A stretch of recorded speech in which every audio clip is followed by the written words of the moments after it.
அன்பர்களே, ஆண்டவராகிய இயேசு கிறிஸ்துவின் நாமத்தில் உங்களுக்கு மனம் நிறைந்த வாழ்த்துக்களை தெரிவித்துக் கொண்டு சத்திய வசனம் திருமறை பாட நிகழ்ச்சிக்கு உங்களை அன்போடு அழைக்கிறோம். சத்திய வசனம், இது தேவனின் வசனம். நாம் சோர்ந்து போகையில் கரம் கொடுக்கும் நம் தேவனின் வசனம், நம் தேவனின் வசனம். மீகா 6ஆம் அதிகாரம் 6. எண்ணத்தை கொண்டு நான் கர்த்தருடைய சந்நிதியில் வந்து உன்னதமான தேவனுக்கு முன்பாக பணிந்து கொள்வேன். தகன பலிகளை கொண்டும் 1 வயது கன்று குட்டிகளை கொண்டும் அவர் சந்நிதியில் வரவேண்டுமோ? கர்த்தருக்குள் பிரியமானவர்களே, ஆண்டவராகிய இயேசுவின் புண்ணிய நாமத்தினாலே உங்களை வாழ்த்தி வரவேற்கிறேன். சத்தியவசன நிகழ்ச்சியை காண்கின்ற உங்கள் ஒவ்வொருவரையும் ஆண்டவர் ஆசீர்வதிப்பாராக. ஆண்டவரின் கிருபை உங்களோடு கூட இருக்கட்டும். தொடர்ந்து உங்களுக்காக பிரார்த்தனை செய்கிறோம். நீங்களும் எங்களுக்காக ஜெபிக்க அன்போடு வேண்டுகிறோம். அருமையானவர்களே, வருடத்தினுடைய இறுதி மாதத்தில் வந்திருக்கிறோம். கிறிஸ்மஸை நோக்கி நாம் பயணம் செய்து கொண்டிருக்கிறோம். இப்படிப்பட்ட கிறிஸ்மஸை எதிர்பார்த்து நம்மை ஆயத்தப்படுகிற இந்த நாளிலே நம்முடைய வாழ்க்கையிலே தேவனாகிய கர்த்தருக்கு கிறிஸ்மஸ் காலங்களிலே கொடுக்கிற அந்த வெகுமதியை குறித்து நாம் கற்றுக்கொள்ளப் போகிறோம். மீகாவின் புஸ்தகம் 6ஆம் அதிகாரம் 8 வாசித்து பாருங்கள். மனுஷனே, நன்மை இன்னது என்று அவர் உனக்கு அறிவித்திருக்கிறார்.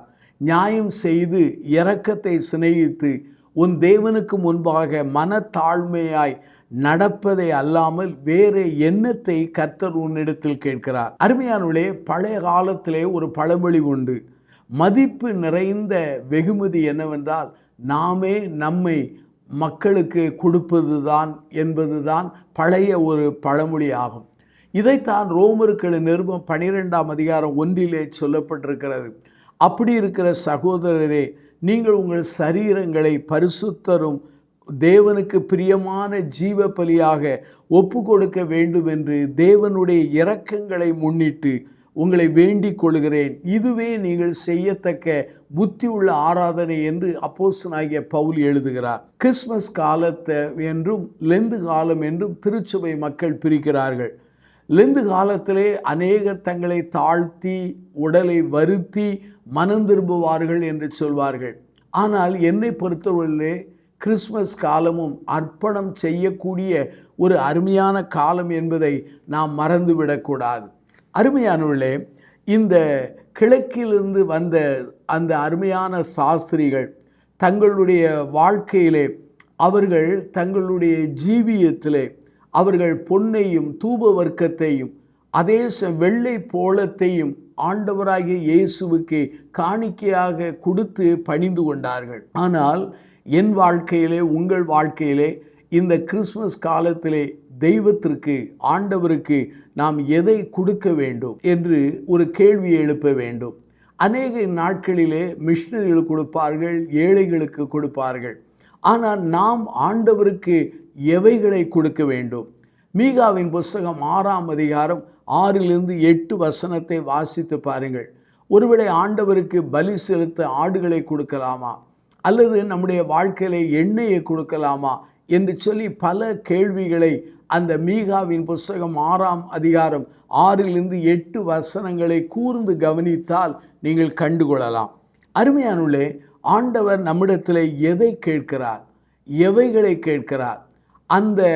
அந்த கேட்கிற காரியத்தை மீகாவின் புஸ்தகம் 6ஆம் அதிகாரம் 8 நாம் காண முடிகிறது. அந்த வசனத்தில் உள்ள 3 காரியங்களை நாம் செய்வோமானால் அவைகளே ஆண்டவருக்கு நாம் கொடுக்கிற நல்ல வெகுமதிகளாக காணப்படுகிறது. பொருளை கொடுக்கலாம், பணத்தை கொடுக்கலாம். ஆனால் சில சமயத்திலே கட்டடங்களை கூட கட்டி கொடுக்கலாம். பிரியமானவர்களே, ஆண்டவருக்கென்று 3 காரியங்களை கொடுக்க நாம் கடமைப்பட்டிருக்கிறோம் என்பதை மீகாவின் புஸ்தகம் 6ஆம் அதிகாரம் 8 நாம் காண முடிகிறது. முதலாவதாக நியாயம் செய்ய வேண்டும். மீகாவின் புஸ்தகம் 6ஆம் அதிகாரம் 8 வாசித்து பாருங்கள். பூமியிலே நியாயம் செய்வது மிகவும் குறைந்து விட்டது. நியாயத்தை இன்றைக்கு மக்கள் மத்தியிலே காண்பதும் அரிதாக போய்விட்டது. பெரும்பான்மையான மக்கள் அநீதிக்கு அவர்கள் ஒத்தாசையாக நிற்கிறார்கள். நீதிக்காக நிற்பவர்கள் ஒரு சிலராக காணப்படுகிறார்கள். பழைய காலங்களிலே அநீதி உள்ள மக்களை விரல் விட்டு எண்ணலாம். ஆனால் நீதி உள்ள மக்களை அதிகமாக பெரும்பான்மையான மக்களாக காணலாம். ஆனால் இங்கே பாருங்கள், உலகத்திலே இப்படிப்பட்ட நாம் வாழுகிற காலங்களிலே அநீதி அதிகமாக பெருகியிருக்கிறது. ஆகவே ஆண்டவர் மீகாவின் புஸ்தகம் 6ஆம் அதிகாரம் 8 அவர் என்ன சொல்கிறார் என்றால், நியாயம் செய் என்று சொல்கிறார். அருமையானவர்களே, நம்முடைய வாழ்க்கையிலே நியாயம் செய்கிறோமா? அநேக சபைகளிலே நியாயத்தை புரட்டுகிறோம். நியாயத்தை நாம் அநியாயமாக கருதுகிறோம். அநியாயத்தை நாம் கண்டுகொண்டாலும் அதை கண்டுகொள்ளாமல் கண்களை மூடிக்கொள்கிறோம், காதுகளை அடைத்து கொள்கிறோம், வாயை நாம் மூடிக்கொள்கிற அந்த நிலையிலே வாழ்ந்து விடுகிறோம். ஆகவே இந்த நாட்களிலே நியாயம் எது அநியாயம் எது என்று சொல்லி வித்தியாசம் தெரியாத அளவிற்கு உலகத்திலே மலிந்து அது காணப்படுகிறது. ஆகவே உலகத்திலே நியாயம் செய்கிறவர் யார் என்றால் நம்முடைய ஆண்டவராகிய கர்த்தர் ஒருவர்தான். அவர்தான் நியாயம் செய்கிறவர். அவர்தான் வல்லமையான தேவன். அவரிடத்திலே பிழை என்று ஒன்றுமில்லை. அவரிடத்திலே ஒரு நாள் குறை என்று ஒன்றுமில்லை. அவர் நியாயத்துக்காக நிற்கிறவர், நியாயத்துக்காக குரல் கொடுக்கிறவர். நியாயத்தை நம்முடைய வாழ்க்கையிலே பூமியிலே மாத்திரமல்ல, மனிதர்கள் வாழ்க்கையிலும் அவர் நிறைவேற்றுகிற வல்லமையுள்ள ஆண்டவராக இருக்கிறார். அருமையான சகோதர சகோதரிகளே, நம்முடைய உறவுகளிலே நியாயம் உண்டா? நம்முடைய வியாபாரம் அல்லது தொழிலிலே நியாயம் உண்டா? நமது ஊழியங்களிலே நியாயம் உண்டா? நமது பணத்தை கையாளுகிற அந்த காரியத்திலே நியாயம் உண்டா? நம்முடைய கரத்திலே கொடுக்கப்பட்ட அதிகாரத்தை கையாளுவதிலே நியாயம் உண்டா? நம்முடைய தாளந்துகள், வரங்கள் அல்லது வல்லமைகளை பயன்படுத்துவதிலே நியாயம் நீதியை செய்கிறோமா? நம்முடைய கரத்திலே கொடுக்கப்பட்ட பொறுப்புகளிலே நாம் நியாயமாய் நடந்து கொண்டிருக்கிறோமா? மனிதர்களை மதிப்பிடுவதிலும் மனிதர்களை நியாயம் தீர்ப்பதிலும் நாம் நியாயத்தோடு காணப்படுகிறோமா என்ற ஒரு கேள்வியை நாம் கேட்க வேண்டும். ஆகவே இந்த கிறிஸ்துமஸ் காலத்திலே நியாயமாய் வாழ்வதே ஆண்டவருக்கு நாம் கொடுக்கிற ஒரு கிறிஸ்மஸ் கிஃப்டாக காணப்படுகிறது. பிரியமான சகோதரனே சகோதரியே, ஆண்டவருக்கென்று அதை கொடுக்கலாம் இதை கொடுக்கலாம் என்று நீங்கள் சிந்தித்து கொண்டிருக்கலாம். இன்றைக்கு ஆண்டவருடைய வார்த்தை மூலமாக உங்களோடு பேசுகிறார். நியாயம் செய்யுங்கள், அதுதான் ஆண்டவருக்கு கொடுக்கிற ஒரு பெரிய வெகுமதியாக பரிசாக காணப்படுகிறது.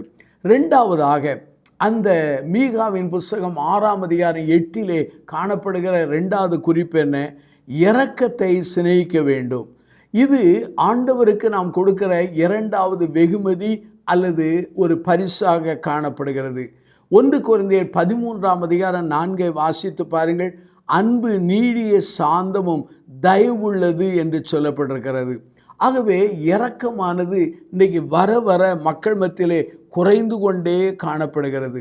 நாம் இரக்கத்தை விதைத்தால் இரக்கத்தை நாம் அறுப்போம். கலாத்திய நிருபம் 6ஆம் அதிகாரம் 7 சொல்கிறது, எதை விதைக்கிறோமோ அதை அறுப்போம் என்று சொல்லப்படுகிறது. இன்றைக்கு குடும்பங்களை பாருங்கள். பெற்றோர்களை கண்டு பிள்ளைகள் பயப்படுகிறார்கள், பிள்ளைகளை கண்டு பெற்றோர் பயப்படுகிறார்கள். அங்கே செய்தி தாள்களை வாசித்து பாருங்கள். பெற்றோர்களை கொலை செய்த பிள்ளைகள், பிள்ளைகளை கொலை செய்த பெற்றோர்களை குறித்த செய்திகளை அடிக்கடி நாம் வாசிக்கிறோம். காரணம் என்ன? இரக்கமானது வர வர மலிந்து அது தாழ்ந்து இல்லாமல் போய் கொண்டிருக்கிறது. நம்முடைய வாழ்க்கையிலே சிலர் இரக்கம் இல்லாமல் நம்மை புண்படுத்தும் பொழுது அந்த வேதனையை நாம் அனுபவித்து வருகிறோம். புதிய ஏற்பாட்டிலே ஒரு குஷ்டரோகி ஒருவன் ஆண்டவரிடத்தில் வந்தார். ஆண்டவரே, உமக்கு சித்தமானால் என்னை குணமாக்கும் என்று வேண்டிக் கொண்டார். குஷ்டரோகிகள் தங்கள் வஸ்திரத்தை கிழித்து கொண்டு ஐயோ தீட்டு தீட்டு என்று கதற வேண்டும். அவர்களை யாரும் தொட முடியாது, அவர்கள் குடும்பத்தோடு வாழ முடியாது, அதே பட்டணத்திலே ஜீவிக்க முடியாது, ஆராதனை ஸ்தலங்களுக்கு செல்ல முடியாது, பட்டணத்து வெளியே தான் குடியிருக்க வேண்டும். அப்படிப்பட்ட ஒரு மனிதன் ஆண்டவரிடத்தில் வருகிறார். வந்தபோது ஆண்டவர் அவன் மேல் மனதுருகி அவனை தொட்டு சொல்கிறார், எனக்கு சித்தம் உண்டு, நீ சுத்தமாகு என்று சொன்னார். ஏனென்றால் நம்முடைய ஆண்டவராகிய இயேசுவானவர் மனதுருக்கம் நிறைந்த அந்த இரக்க நிறைந்தவராயிருக்கிறார். ஆகவே ஆண்டவரை ஏற்றுக்கொண்ட நாம் அவரை போல இரக்கத்தினால் ஆளப்பட்டவர்களாய் வாழ வேண்டும். நம்முடைய வார்த்தைகளிலே இரக்க வேண்டும், நம்முடைய செயல்களிலே இறக்க வேண்டும், நம்முடைய மதிப்பீடுகளிலே இறக்க வேண்டும். இந்த இரக்கம் மிக முக்கியமான ஒரு காரியம். இந்த குஷ்டரோகம் பிடித்த மனிதனை கர்த்தர் சுகப்படுத்தியதை மார்க் நற்செய்தி நூல் 1ஆம் அதிகாரம் 40 45 வசனங்களில் நாம் காணலாம். யோவான் நற்செய்தி நூல் 4ஆம் அதிகாரத்திலே 5 6 வாக்கியங்களை வாசித்து பாருங்கள். அங்கே ஒரு சமாரிய ஸ்திரியை ஆண்டவர் சந்திக்கிறார். அந்த ஸ்திரியானவள் அவள் தனியாக அவள் தண்ணீர் மொள்ள வருகிறாள். காரணம் என்ன? அவள் சமுதாயத்தினாலே ஒதுக்கப்பட்ட ஒரு பெண்மணி. ஆண்டவர் அவளோடு கூட உரையாடுகிறார். ஆண்டவர் அவளோடு உரையாடும் போது உன் புருஷனை அழைத்து கொண்டு வா என்று சொன்னார். அப்போது அவளுக்கு ஏற்கனவே அவள் எத்தனை புருஷர்களை வைத்திருந்தார்கள் என்று சொல்லி ஆண்டவர் தெளிவாய் சொல்கிறார். ஆகவே அருமையானவர்களே, அவளுடைய உறவு விஷயத்திலே, ஒழுக்க விஷயத்திலே அவருடைய வாழ்க்கையிலே திருப்தி இல்லாத ஒரு நிலைமை காணப்பட்டது. அப்படிப்பட்ட மக்களுடைய அந்த பெண்ணுடைய நிலையை அவர் அறிந்த தெய்வமாக இருந்தாலும் அவளோடு இரக்கத்தோடு பேசுகிறார். அந்த பெண்மணி பாவம் நிறைந்த ஒரு பெண்மணியாக இருந்தாலும் கூட அவளுடைய வாழ்க்கையை நீங்கள் பார்ப்பீர்களானால் ஆன்மீகத்தை குறித்த ஒரு தேடல், ஆன்மீக அறிவு இருந்ததை நாம் காண முடிகிறது.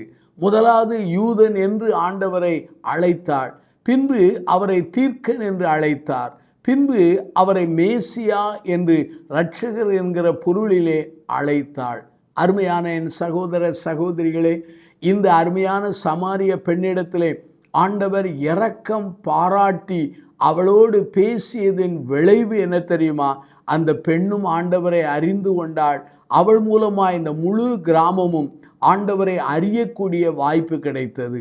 ஆகவே நம்முடைய ஊழிய முறைகளிலும் மக்களோடு உரையாடும் போதும் நம்முடைய வாழ்க்கையில் இரக்கம் எவ்வளவு அவசியம் என்பதை நாம் புரிந்து கொள்ள அழைக்கப்படுகிறோம். லூக்கா நற்செய்தி நூல் 10ஆம் அதிகாரத்திலே 37வது வாக்கியத்தை நீங்கள் வாசித்து பாருங்கள். அந்த திருமறை பகுதியிலே நல்ல சமாரியனை குறித்து அங்கே எழுதப்பட்டிருக்கிறது. நல்ல சமாரியன் அந்த ஓமையை பார்ப்பீர்களானால் காயப்பட்ட மனிதனை கண்டு இரக்கம் பாராட்டி அவன் காயங்களை கட்டி அதே தன்னுடைய வாகனத்தில் சுமந்து கொண்டு சத்திரத்தில் சேர்த்து அவனுக்காக பிணைப்படுகிறதை காண முடிகிறது. இந்த ஓமையை சொன்ன ஆண்டவர் இந்த மனிதனுக்கு யார் அயலான் என்று சொல்லும் பொழுது அங்கு சொல்லப்படுகிற செய்தி என்ன? இரக்கம் செய்தவனே அயலான் என்று சொல்லப்படுகிறது. ஆகவே இரக்கம் எவ்வளவு முக்கியம் என்பதை சிந்திக்க வேண்டும். இந்த கிறிஸ்துமஸ் காலத்திலே ஆண்டவருக்கு நாம் கொடுக்கிற முதல் வெகுமதி என்ன? செய்ய வேண்டும், நியாயத்தின் வழியிலே வாழ வேண்டும். இரண்டாவது வெகுமதி என்ன? இரக்கத்திலே வளர வேண்டும், இரக்கத்தின் பாத்திரமாய் மாற வேண்டும், இரக்கத்தை மக்களுக்கு நாம் காண்பிக்க வேண்டும். மான்களுக்கு பிறப்பது மான் குட்டியாகத்தானே இருக்கக்கூடும். ஆண்டவர் இரக்கம் நிறைந்தவராய் இருந்தால் அவரால் பிறப்பிக்கப்பட்ட அவராய் ஏற்றுக்கொண்ட உங்கள் வாழ்விலும் என் வாழ்விலும் எவ்வளவு அந்த இரக்கம் அவசியம். மூன்றாவதாக இந்த மீக 6ஆம் அதிகாரத்திலே அந்த 8வது வாக்கியம் என்ன சொல்கிறது? நாம் ஆண்டவருக்கு தேவனுக்கு முன்பாக தாழ்மையாய் நடக்க வேண்டும். இயேசுவின் வாழ்க்கையிலே தாழ்மை அதிகமாய் காணப்பட்டது. பிலிப்பியர் நிருபம் 2ஆம் அதிகாரம் 6 வசனம் வரை வாசித்து பாருங்கள். அவர் தேவனுடைய ரூபமாயிருந்தும் தேவனுக்கு சமமாய் இருப்பதை கொள்ளையாடின பொருளாக எண்ணாமல் தம்மை தாமே வெறுமையாக்கி அடிமையின் ரூபம் எடுத்து அவர் மனுஷ சாயலானார். அவர் மனுஷ ரூபமாய் காணப்பட்டு மரண பரியந்தம், அதாவது சிலுவையின் மரணம் பரியந்தம் கீழ்ப்படிந்தவராக தம்மை தாமே தாழ்த்தினார். அருமையான என் சகோதர சகோதரிகளே, ஆண்டவரின் சுவாபம் தாழ்மையின் சுவாபம். அப்படியானால் நம்முடைய ஜீவியத்திலே தாழ்மை எவ்வளவு முக்கியம். ஆண்டவர் பெருமை உள்ளவர்களை எதிர்த்து நிற்கிறார், தாழ்மை உள்ளவர்களை அவர் கனம் பண்ணுகிறார், அவர் உயர்த்துகிறவராய் காணப்படுகிறார். அருமையானவர்களே, நேபுகாத் நேச்சர் நான் கட்டின பாபிலோன் என்று சொன்னான். அவனுடைய நிலைமை நன்றாக தெரியும். ஆகவே ஆண்டவருக்கு முன்பாக எப்போதும் தாழ்மையாக இருக்க வேண்டும். நம்முடைய திறமையை குறித்தோ ஐஸ்வர்யத்தை குறித்தோ நம்முடைய வலிமையை குறித்தோ பெருமையாய் பேசாதபடி தெய்வத்துக்கு முன்பாக தெய்வத்தின் அந்த கிருபையினாலே வாழ நாம் கற்றுக்கொள்ள வேண்டும். ஆகவே இன்றைக்கி அநேகருடைய வாழ்க்கையிலே முரட்டாட்டங்கள், அதே சமயத்தில் பெருமையான செயல்கள், பெருமையான பார்வைகள், பெருமையான பேச்சுகள், பெருமையான உரையாடல்கள், பெருமையான நடக்கைகளை நாம் பார்க்கிறோம். அருமையானுள்ளே, இந்த கிறிஸ்மஸ் காலத்திலே நாம் இழந்து போன அந்த தாழ்மையை நாம் பெற்றுக்கொள்ள அழைக்கப்படுகிறோம். ஆகவே ஆண்டவருக்கு முன்பாக நாம் தாழ்மையாய் நடப்பதே அவருக்கு நாம் கொடுக்கிற வெகுமதியாய் இருக்கிறது. ஆகவே கிறிஸ்மஸ் காலத்திலே பலருக்கு நாம் வெகுமதியை கொடுக்கலாம். ஆனால் ஆண்டவருக்கு நாம் கொடுக்கிற வெகுமதி என்ன? ஒன்று, நியாயம் செய்ய வேண்டும். இரண்டாவதாக, நம்முடைய வாழ்க்கையில இரக்கத்திலே வளர வேண்டும். மூன்றாவதாக, நாம் தாழ்மையோடு வாழ அழைக்கப்படுகிறோம். லூக்கா 18ஆம் அதிகாரத்திலே 10-14 வாக்கியங்களை நீங்கள் வாசித்து பாருங்கள். ஆண்டவராய் இயேசுவானவர் ஒரு ஓமையை சொல்கிறார். 2 பேர் தேவாலயத்தில் சொல்கிறார்கள். ஒருவன் பரிசேயன், ஒருவன் ஆயக்காரன். பரிசேயன் யார்? பக்திக்குரியவன். பக்திக்குரிய அநேக பாரம்பரியங்களை செய்தவன், வாரத்துக்கு 2 நாள் உபவாசிக்கிறவன், ஒழுங்காக தசமபாகம் செலுத்துகிறவன், வெளிப்படையான அநேக தவறுகளையோ கரைகளையோ அவன் செய்யாதவன். அந்த மனிதனும் போகிறான். ஆயக்காரன் போகிறான். இவன் பாவியாக கருதப்பட்டவன், மக்களாலே ஒதுக்கப்பட்டவன். இந்த பரிசேயன் சொல்கிறான், ஆண்டவரே, வாரத்துக்கு 2 நாள் உபவாசிக்கிறேன், இதோ ஒழுங்காக நான் தசமபாகம் கொடுக்கிறேன், பின்னாலே இருக்கிற ஆயக்காரனை போல இராததினால் உம்மை தோத்தரிக்கிறேன் என்று சொல்லி அவன் தனக்குள் அவன் ஜெபிக்க ஆரம்பிக்கிறான். ஆனால் ஆயக்காரனும் அப்படி ஜெபிக்கவில்லை. ஆண்டவருக்கு முன்பாக தன் வெறுமையை உணர்ந்து, தேவனே, பாவியாகிய என்மேல் கிருபையாயிரும் என்று சொன்னார். அந்த ஓமையினுடைய இறுதியிலே ஆண்டவர் சொல்கிறார், தன்னை உயர்த்துகிறவன் தாழ்த்தப்படுவான், தன்னை தாழ்த்துகிறவன் உயர்த்தப்படுவான் என்று சொன்னார். ஆயக்காரன் பாவியாக அல்ல, நீதிமானாக்கப்பட்டவனாக சென்றார். அருமையானுள்ளே, 1 பேதுரு புஸ்தகம் 5ஆம் அதிகாரத்திலே நீங்கள் வாசிப்பீர்கள் என்றால், பெருமை உள்ளவர்களுக்கு தேவன் எதிர்த்து நிற்கிறார், தாழ்மை உள்ளவர்களுக்கோ கிருபை கொடுக்கிறார். ஆகவே இந்த கிறிஸ்மஸ் காலத்திலே ஆண்டவருக்கு நாம் கொடுக்க வேண்டிய வெகுமதி, அந்த பரிசு என்னவென்றால், முதலாவது நியாயமாய் நடந்து கொள்ளுங்கள், 2வது இரக்கத்திலே வளருங்கள், 3ஆவதாக தேவனுக்கு முன்பாக தாழ்மையாயிருங்கள். தேவனுக்கு முன்பாக நீங்கள் தாழ்மையாயிருந்தால் உண்மையாகவே மனிதர்களுக்கு முன்பாகவும் நீங்கள் தாழ்மையாய் நடந்து கொள்வீர்கள். ஆகவே இந்த 3 காரியங்களையும் நம்முடைய வாழ்விலே இருக்கிறதா என்பதை சோதித்து மறுமதிப்பீடு செய்து ஆண்டவர் கரத்திலே நம்மை ஒப்பு கொடுப்போம். ஆண்டவரே, இந்த கிறிஸ்மஸ் காலத்திலே நான் நியாயமாய் வாழ்வேன், இந்த கிறிஸ்மஸ் காலத்திலே இரக்கத்திலே வளர்வேன், இந்த கிறிஸ்மஸ் காலத்திலே மனத்தாழ்மையாய் நடந்து கொள்வேன் என்று இந்த 3 தீர்மானங்கள் செய்வீர்கள் என்றால் உண்மையாகவே இந்த கிறிஸ்மஸ் ஆனது அர்த்தமுள்ள கிறிஸ்மஸ் ஆகவும் அதே சமயத்திலே ஆசீர்வாதமான கிறிஸ்மஸ் ஆகவும் மாறும் என்பதற்கு சந்தேகமே இல்லை. நாம் கண்களை மூடி பிரார்த்தனை செய்வோமா? நாம் ஜெபிப்போம். ஜீவனுள்ள பிதாவே, இந்த நல்ல நாளுக்காக நாங்கள் நன்றி சொல்கிறோம். கிறிஸ்மஸ் காலத்திலே நாங்கள் அநேகருக்கு வெகுமதிகளை கொடுக்கிறது உண்டு. ஆனால் எங்கள் வாழ்விலே உமக்கு வெகுமதிகளை கொடுக்க எங்களை தூண்டுகிறீர். அதற்காக நன்றி சொல்கிறோம். மீகாவின் புஸ்தகம் 6ஆம் அதிகாரம் 8 நாங்கள் 3 வெகுமதிகளை கொடுக்க வேண்டும் என்பதை நாங்கள் திரு வசனத்திலிருந்து கற்றுக்கொண்டோம். நியாயத்தோடு நாங்கள் வாழவும், இரக்கத்திலே வளரவும், தாழ்மையாய் ஜீவிக்கவும் எங்களுக்கு அந்த கிருபையை தாரும். இந்த 3 தீர்மானங்களை எங்கள் வாழ்க்கையிலே செய்து நிறைவேற்றி அதை எங்கள் ஆண்டவருக்கு அன்பளிப்பாக, ஈவுகளாக, ஒருவேளை நன்கொடையாக, வெகுமதிகளாக கொடுக்க எங்களை ஏவி அருளும். இந்த செய்தியை கேட்டு தங்களை அர்ப்பணித்த மக்களை ஆசீர்வதியும். இயேசுவின் நாமத்தில் ஜெபிக்கிறோம் ஜீவனுள்ள பிதாவே, ஆமென். இந்த புத்தகம் பற்றிய விபரங்களுக்கு சத்திய வசனம் அலுவலகத்தை தொடர்பு கொள்ளவும்.